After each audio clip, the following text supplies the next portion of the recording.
You guys get two today. You get two because I'm feeling extra caffeinated right now. That's the time to take advantage of me in order to really just keep talking to nobody, which is exactly what I'm doing, talking to no one. Anyway, they say that finances, right? It's the number one reason for divorce. It's the number one reason for divorce. So instead of letting that happen to my marriage, let me tell you a story, a real story of something that happened that maybe I, can get some help on to understand it, because it was very, very strange what happened. And this is true. It's a true story. I'm sure my husband, you see, like, he allows these videos to come on. He's my number one supporter, actually, even though I rip him a new one every time. But with this one, I don't think he expects me to tell this one, but I'm going to go ahead and tell this one. I'm going to go, because I can't just have his opinion, okay? I need others. I need third-party members to tell us what's going on with this, okay? So my husband pays all the bill. We're a couple that shares a bank account. We have one bank account, okay? To each his own. Some of you don't, some of you do. Who cares? That's not the point. I'm just letting you know that we share our own bank. We share a bank account. So our money comes out. We get text messages, whatever. But that's not the point. Is that when he sees it going low, his anxiety peaks. Okay, it goes up very high. Okay, and low meaning we could still afford to live more than comfortably, but I have anxiety about it, so here it goes. I'm just going to take it out on you, Heather. I'm just going to take it out on you. So what I did when we were in New York, I bought a cover, okay, that covers my whole entire second row of seats, almost like a half pipe thing going on, okay, and it extends from window to window. So when I take Thor out and I take him to the creek and to go play, there's something waterproof and for him to get the sand and hair on, and he doesn't have to touch my seats, not in my car, okay. So I thought that was a good investment. It was $20. Okay, $20. Do you understand that? That's how much like a big sandwich costs, okay? We're talking about like $20, okay? I spend more on Girl Scout cookies, okay? I spend more on, he does too. So I don't know what the big, but anyway, that's not the point. The point is that I did that. He knew I did that, told him about it, okay? A few days later, okay, and of course we spent a lot of money in New York, we're buying all the food. I mean, what are we going to do there? We're buying all the food, right? That's what we do. We go to Hollywood Feed because we haven't seen my dog in a week. My brother stayed with my dog the whole entire time. And you may hear him right now whining in the background. I'm not too sure why. But probably because he's sad for me. He's sad for me because of this story. He's sad for me. We go to Hollywood Feed and we get out of the car. John goes, Heather, I don't want to spend too much money. Well, first of all, what the hell does that mean? Okay? What's too much? So I figured, okay, not like he doesn't want to spend you can easily spend around $100 in there because, everything's expensive. But I was like, I wanted to get him just three things. One toy that he wanted, he could pick out. One big bone that would take him a long time to chew, take it away from him, give it to him for like an hour every day, something like that. And then one thing of biscuits because all he has is training treats. But he's an adult. He's an adult dog now. He needs something bigger to eat. Okay, can't be giving him training treats. Those aren't going to get him back in the house when he's not listening. Thor, I'm trying to tell a story about you.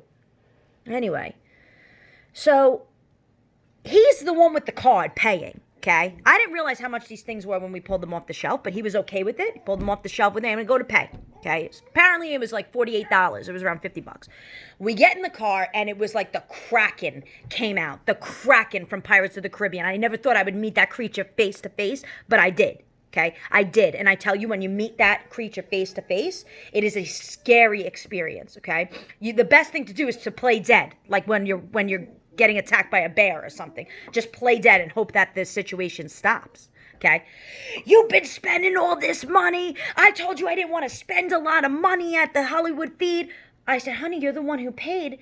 If you realize something was more expensive, that just put it back. I would have never said anything. Just say, oh, we don't need this. He's just going to destroy it anyway. It would have been fine.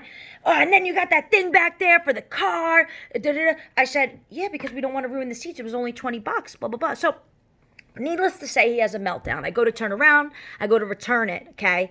And then he has a bigger meltdown that I'm going to embarrass him. So now I can't. I said, it's fine. You can stay in the car. I'll go in and return it. I'll just say, you know what? We got him the wrong thing. I don't know. He doesn't like this color. Make something up. I'll do it. I don't care. What's he embarrassed about? Anyway, so that happened. Then all of a sudden we get home. And, you know, my dad drives in, by the way. He drives in for Father's Day. We had a wonderful weekend, okay? He gets home. And I go, honey, what do you think about getting ramen tonight? And I said it to him very privately because I knew that he was already on edge with money for whatever reason. For whatever reason. I don't know. To him, when I think we're doing well, he thinks we're about to be homeless. He's just, his perception is off. So anyway, the point is that he was like, yeah, that sounds good. And then I pulled him aside and said, honey, I know, I had to be the emotional rock here. I had to be the emotional rock. Do I? Come on. Honey, can we go? He's like, yeah. Why? Because he wants to go. He's watching poker. He goes, I got an itch. For the game. I said, why don't you go on Tuesday? Enjoy yourself. Go enjoy yourself. He likes to do that once in a while. Go play poker with your friends. Cash poker. So what? You lose the money. It's like me going out with my girls. I mean, I'm spending whatever amount of money. It's the same thing. I mean, he may win money. So if anything, that's a better chance. He goes, there's a game tonight. The same day he yelled at me. I said, okay, go. Go. It wasn't a trick. I really don't give a shit. I said, go. Go, have fun. And my first night my dad was in. So me and him got to spend like a daughter-daddy date night. So it was nice. But he goes, calls me an hour later. He's never done this. Calls me an hour later. It's still light outside. Still light. Usually spends 4 hours at least playing poker. I'm on my way home. I lost all the money. How much did you bring? $250. You guys do the math. This video is very long, and I apologize for that with the story, but you guys do the math. What I just got ripped a new one for, and what he just did in the same day. I have a few questions for him.